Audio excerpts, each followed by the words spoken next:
First of all, because I record the video for week 2 before the deadline for you to complete your online orientation by introducing yourself on the discussion forum, I want to take a moment to belatedly thank you for your honest and thoughtful posts. Honest, because multiple people admitted that they were at least a little nervous, as English 100 is the first class they are taking online. Thoughtful, because almost all of you came up with insightful questions or concerns you had about taking an online class. As far as feeling nervous about being a student in an online class for the first time, well, I believe that I need to match your honesty with my own. This semester, I can definitely empathize, as I am feeling nervous about being a teacher in an online class for the first time. However, I'm confident that we'll be able to get through this together.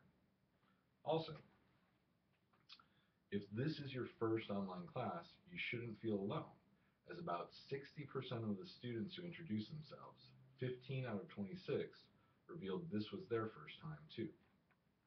As far as having concerns or questions about taking an online class, I can address or answer 3 of them right now. First and foremost, many of you expressed concern about the lack of face-to-face contact in an online class. And, to be honest, I share your concern, as, like many of you, I find the classroom environment motivating. However, I do want to reassure you that you are welcome to meet with me in my office face-to-face if you're able to come to campus. Second, many of you are worried about falling behind. To ensure that you do not miss important due dates, I encourage you to check your syllabus regularly, as the estimated deadlines for all your major assignments are posted there. I say estimated because sometimes I will realize that a deadline needs to be adjusted. We'll talk about that in a minute. Third, unfortunately, I can't do much about Jesus' concern about the inexhaustible amount of cat pictures and YouTube videos to look at on the internet, except to not contribute to that particular problem by bringing my own 2 cats on camera with me. Anyhow, what are we going to do this week?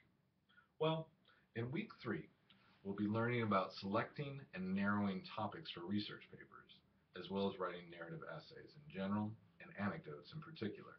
To accomplish that, before Sunday, February 1st, you need to complete 6 academic tasks. 6. First, learn the lessons for week 3. To access that content, click on the link labeled Lessons on the left-hand side of this TalentNet site. Second, read Chapter 1 in Marcia Moose Researching and Writing, Defining Your Quest. To find the PDF file of that particular reading, click on Resources. Third, take Quiz 2, which will be based on the concepts covered in the lessons and the chapter. To do that, click on Tests and Quizzes.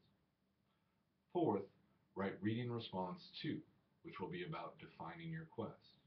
To do that, click on Assignments. Fifth, post a working thesis for your Essay 1. To do that, click on Discussion Forum. Sixth, email your narrowed topic to me at cgreene@cerritos.edu. Finally, I want to share with you the most important news of the week. As I mentioned, sometimes I will realize that a deadline needs to be adjusted.